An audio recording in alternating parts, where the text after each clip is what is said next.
to lower your blood sugar and reverse diabetes with this simple natural remedy. This remedy will not only control your blood sugar quickly 100%, it will reverse diabetes and reducing the risk of type 2 diabetes.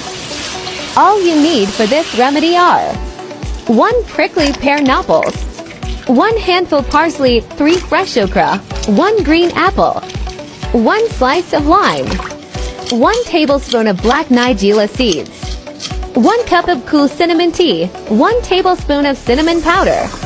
Add 1 zinc vitamin and 1 thiamine. This doesn't mean you're completely cured.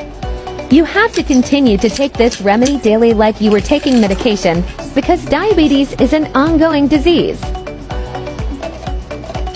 Take a shot of this remedy 2 times daily. Make sure that store the remedy in the fridge. Use it for 1 week. Repeat this remedy as needed. Don't forget to share, save a like or 2 and follow for more natural remedy like this one.